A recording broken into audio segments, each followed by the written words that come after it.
They said this guy named John Diggs, LPC, was going to talk to you about kindness today, and that is my intention. Before I get started, I want to be clear about a few things. When we are doing a social media takeover and we're speaking to you, we're not in the form of a clinician. Like, this doesn't take the place of therapy. Does that make sense? Because we're not sitting down with you. We're not listening to your story, right? You haven't provided us with consent for treatment. And so when we're providing these talks, I'm asking you to see it as tips, things that you could take and implement in your life, but it does not take the place of therapy. All right? Let's get a head nod. I can't see you, but it'll be helpful if you just head nod to let yourself know you're accepting this moment, not as therapy, but maybe as advice or some steps that you can take. Now, when I'm in this form, I'm very clear about what my intention is. When I'm in this form, I'm here to help you interrupt the pattern. I don't know specifically the thing that you are experiencing, but the way I want to use my words is that it'll catch fire. I want it to catch fire in such a way that it keeps you on the edge, keep you burning, keep you moving and pressing towards the thing that you want to move towards in your life. I want you to have such excitement that when you get off the call, you're like, oh, that John said something to me today, and it propels you or compels you to do something differently. I'm here to help you interrupt the pattern when I'm in this form. I'm here to help you change your relationship to shame and guilt. Now, before I continue with shame and guilt, I want y'all to understand that big money is made from shaming and guilting people. Yeah, he said it. Big money goes into keeping you in a space of shame and in a space of guilt. And so I want to put out on the airways now to the people that participate in driving their revenue by keeping people suffering in secret and in silence. I don't have no beef with you. This is not a threat on your game. This is not a threat on how you choose to live your life and how you choose to do those things. I am simply offering another way through kindness to examine your truths and hope that if you see the truth, that you can begin to set an intention and then tell a different story. The message that I have for you, some people have called it a dangerous message. To live a life free of shame and guilt and solely live or buy into this way of being of light love. Something that you all can do for me as I am sharing this message, because sometimes I hold back a little bit, or I get nervous because I know the power of practicing kindness towards yourself. I ask that you send me your positive prayers, positive thoughts of protection, so that as I continue to elevate the platform of kindness, I am not harmed in the process. All right? Very good. All right, let's jump into some things. Let's get it on.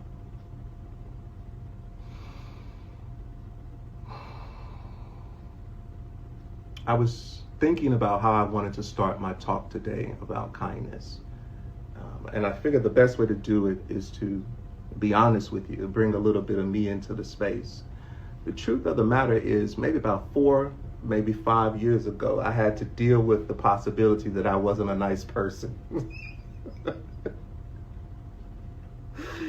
I don't know if it's any of you all out there like that. You had to deal with the possibility that you were not a nice person. I'm not. I'm not. And oftentimes what I've come to realize is that nice is about understanding or creating an action based upon a right or wrong. And the right or wrong is determined by that society, or it is determined by that group.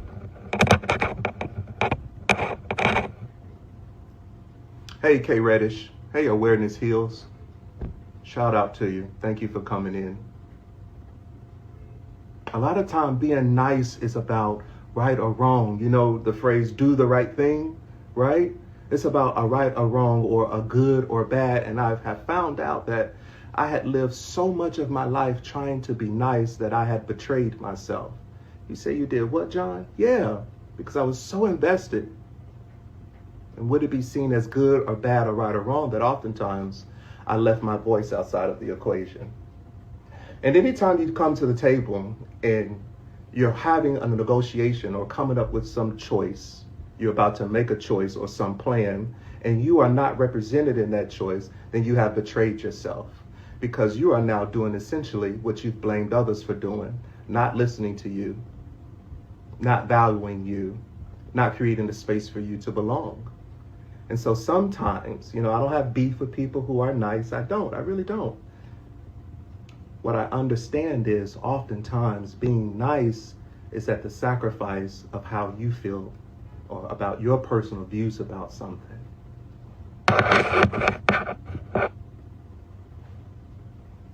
So I've decided to invest in kindness. Kindness creates a space for understanding. Kindness is neutral. It doesn't have any opponents. It doesn't have any enemies because it doesn't choose sides. If you look at the definition, kindness, and there are several definitions of it, it's about being generous. It's about being friendly, right? But what if we decided to be kind to yourself? Then what would it look like if I'm generous to me? What would it look like if I'm friendly towards myself? Then perhaps it would sound something like creating a space for me to tell my story and creating the space to hear the story of others. So I typically tend to navigate through life from a space of getting an understanding first, and then that's how I make my decisions. I want to bring me to the table and also hear from the other person. And the short of it is, it's learning how to be an empathetic person. Not because it's a right or wrong or good or bad, but it's because I see you. And as a result of seeing you, it resonates because I can see me. And in that way, I'm not here to cause you any harm or any wrongdoing. I just want to create a space for all of you to be welcomed.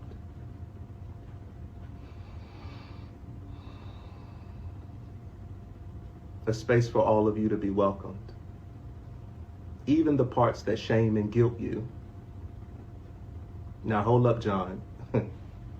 We was cool with the all of you is welcome part until you started to talk about being kind to the parts that shame and guilt you. I don't know about that, John. Okay, stay tuned. Let me walk you through it. Awareness heals. That's a hard truth, sir. Be very true. You can betray yourself being nice. Yes, thank you. Is that B. Nigel? Not sure how to say it, but shout out to you. So true that you can betray yourself in being nice. So I err on the side of being kind to yourself. Will you create a space for all of you to be welcome, even the parts that shame and guilt you?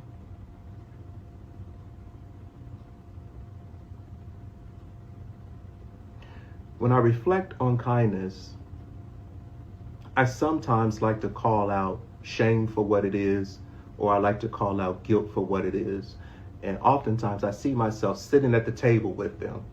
Maybe about a year or two ago, I used to see myself in some big office, some nice office space, like a real table with chairs around it. I'm sitting at the head of the table, and on my left I have shame, and on my right I have guilt.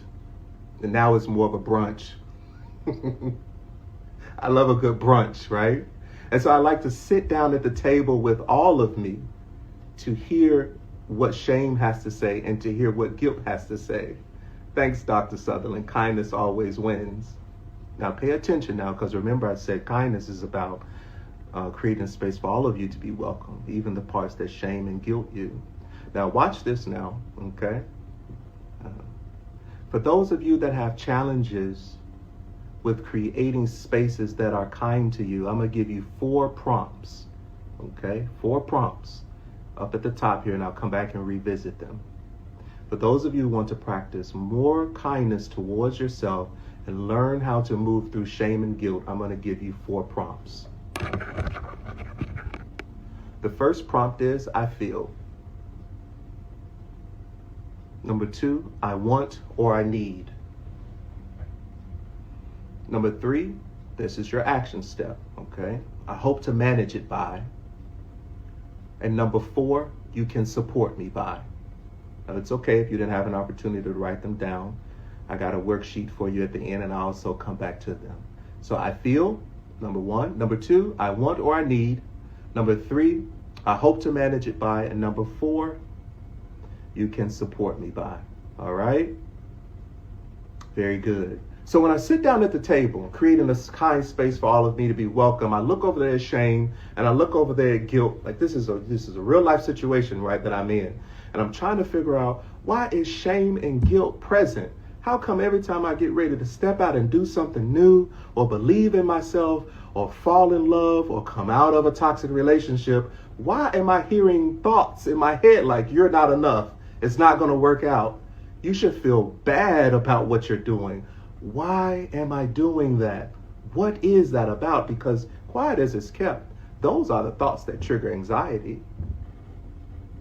Those are the thoughts that will trigger depression. Just thinking yourself, your thinking patterns, or thinking yourself into anxiety. A simple phrase like, I'm not enough, I'm unworthy, it'll never turn out right. That type of thinking process over time, it can trigger your stress response. And your stress response, for some of us who are familiar with it, maybe being in elementary, middle school, you all remember we used to say the fight or flight response. Either I'm getting ready to fight or flight, as in run. Yeah, when we have those conversations with ourselves, the mind is interpreting as if it's happening now. It's difficult for this mind, this brain of ours, to sometimes distinguish between, am I asleep right now? Is this a memory? Or if this is happening now? The way our bodies are set up, it's responding to it all the same way. Have you ever been asleep and wake up swinging, right? The mind isn't interpreting that while you are sleeping, it's not really happening. It's just a dream. No. Our sophisticated hardware, it says any threat must be handled the same way. So as I sit down with shame and I sit down with guilt and I say, I'm going to be kind to you, I want to listen to what you have to say to me, the first thing that you will conclude, that I have concluded, is that they are both uncomfortable. They both facilitate discomfort. They both, shame and guilt, that's what they do. They make us uncomfortable, right? Sometimes it feels like anxiety. Sometimes it feels like heart palpitations, sweaty hands. It feels like shutting down, sad, like nobody cares. But at the end of the day, shame and guilt are going to do their job. And the job of shame and guilt is to create discomfort. Now, in being kind to myself, it's important that I bring all of me to the table. When I bring all of me to the table, I ask a second question to shame and guilt. How are you serving me? All right, I'm coming into form now. Let's buckle up, everyone. When I think about shame and guilt, I understand that they both have the experience, or they both facilitate discomfort. So I ask myself, how is that serving me? And you may conclude two things. And one is, shame and guilt is going to help you facilitate a process. It's going to help you facilitate a process. And oftentimes that process is control. Shame and guilt will act in that way to facilitate a process and to control. Number two, shame and guilt, they have a protective nature to them. John, they're going to kick you off this life if you keep talking about shame and guilt helps you facilitate a process, or it has a protective nature to it. You better get to it, and you better do it moving. All right, let me do it then. To the people who invest their life in hating other people, to people who invest their life in being prejudiced towards others, oppressing other people. You may see someone, ask them, you may hear them ask the question, well, what kind of person would do that? Now that statement is key because it contains both shame and guilt in it.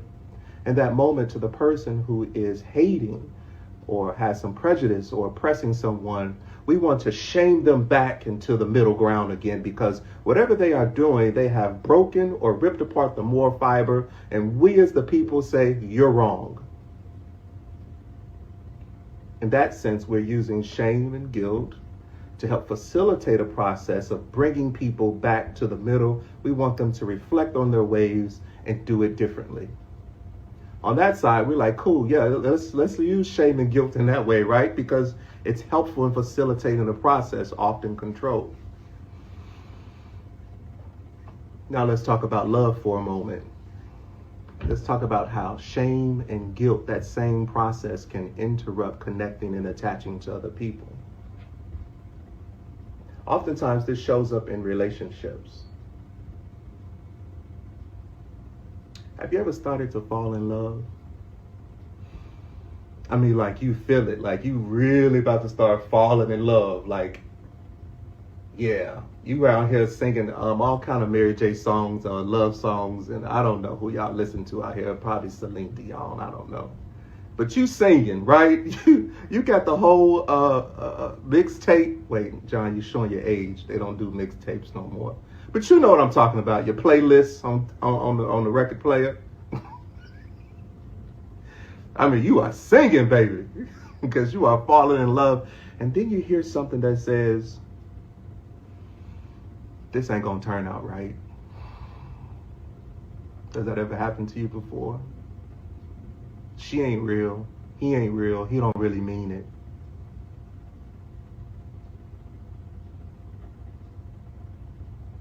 I'm not worthy. I don't even know how I got this kind of man. I don't even know how I got this kind of woman. What you will begin to understand is how shame, oh, somebody raising their hand. I appreciate that. Shout out to you, TN Born 82. Here's what I'm learning about shame and guilt. When we have a need that's not met, there's a feeling that accompanies it. And because we all want the big three, we all want to be heard, valued, and belong, when we don't get those things, we look to our social environment to say, what happened? How come my needs are not being met? And because of who we are, we collect data from the environment to form some conclusion. And often that conclusion is, there's something about me that is fundamentally flawed that is keeping me from love.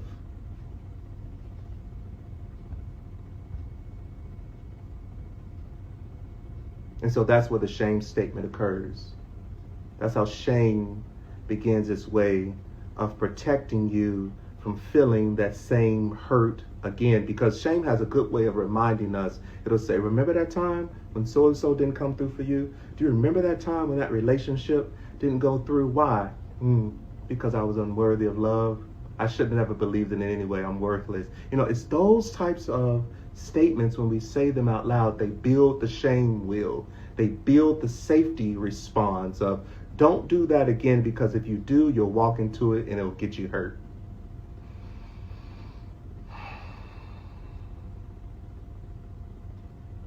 That's tough.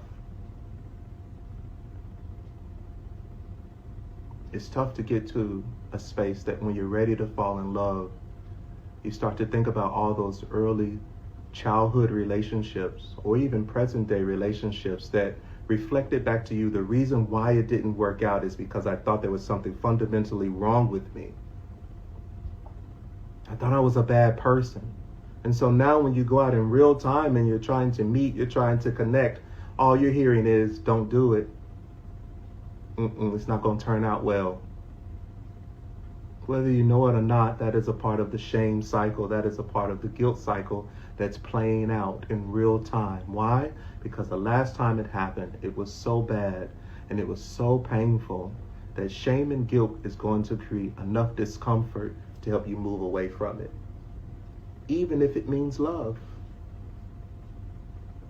So this is why I ask you, people that I come in contact with, to be kind to yourself, because if you want to change something, the first thing you must do is to get an understanding of it. And so when we understand that shame and guilt has this protective nature to it because of something that is unhealed or unfinished in our past, and it didn't go well, that shame cycle will keep in to prevent us from going back into that situation, not realizing that, wow, that stuff happened 5-10 years ago, but I never was released from it. I am still reflecting back and still believing that I'm unworthy or that I'm not good enough. And so for those people who want to do the work, who want to do it differently, I'm asking you to create yourself a brunch table where you sit down with parts of you or these ideas that are serving you in a way that may be unhealthy, to sit down with them. And then you acknowledge you first by saying, I feel.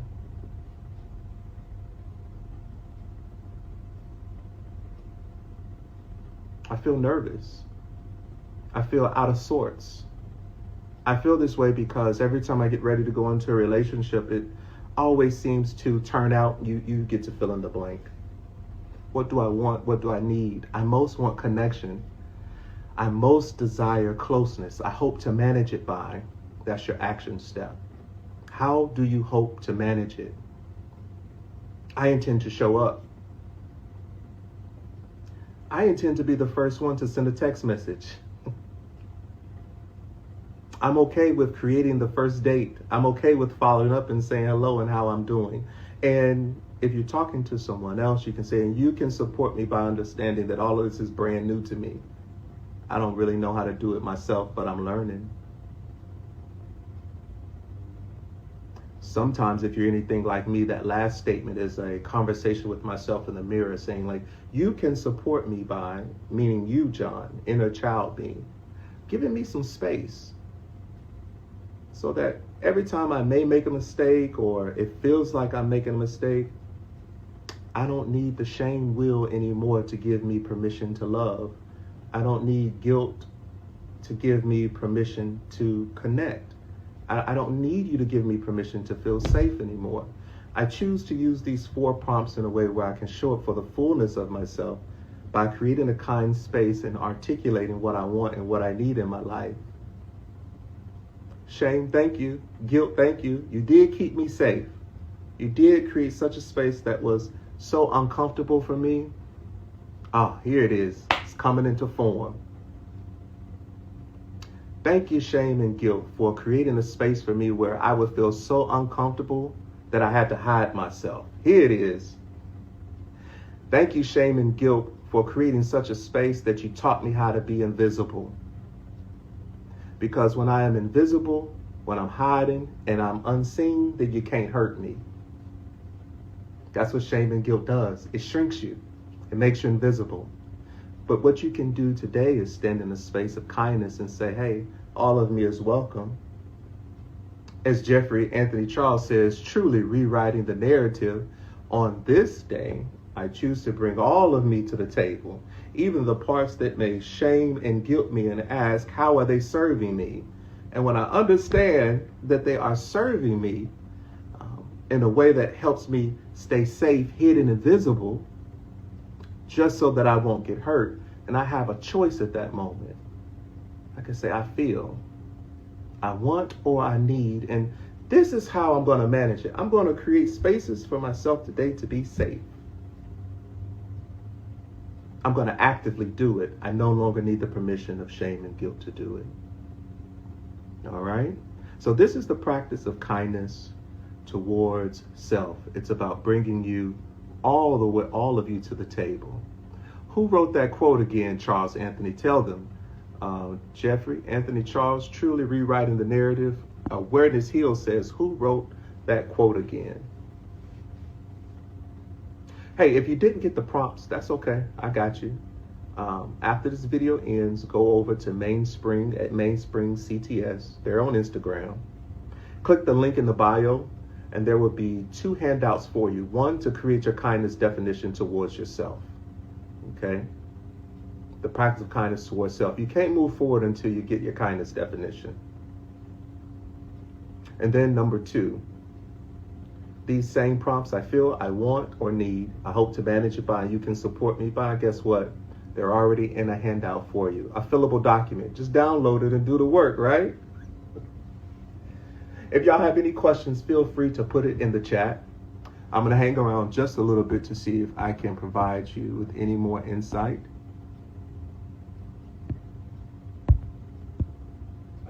Hey, Mr. Esquire. Very good. So these links The link for the self-help workbook of creating your kindness definition and then these 4 steps to help you interrupt shame and guilt, they are in the link tree in the bio at Mainspring CTS. Feel free to log on to it and download those handouts, okay? Who else we got up next? Okay, so for tomorrow, we got Dr. Von Gay. That's Wednesday at 12:06. That's Wednesday. And then on Thursday, we have Dr. Sutherland, which will be at 7:14 on Thursday. And then to round us out, we have William coming on Friday. If you haven't already, please subscribe to the channel, follow it, and make sure that you're commenting on the post. And if you have any questions, we're here to support you. Jeffrey Anthony Charles says, should I keep track of my self-kindness acts? Absolutely. I'm a person that enjoys collecting data to understand what I did yesterday, how it can inform my today. And sometimes an act of kindness is just reviewing all the progress that you have made. You know, when you write down 5 or 6 things and you reflect back on it, that's your record, that you're learning how to be with all of you and be kind to yourself. That in and of itself is an act of kindness. I hope I answered your question. All right, very good. Okay, so I gave you a rundown for who's coming the rest of the week. Again, if something is said or that is mentioned this week that inspires you, please log on to the CBOATL. In its link, there's a donation link there, and you can do a one-time or a reoccurring payment. Very good. And then make sure after this is over, go over to mainspringcts.com and the self-help section and download the workbook. Okay, you all, until next time. Okay, shout out to everybody. It's been fun. P.S. ... Be kind to yourself. Pow!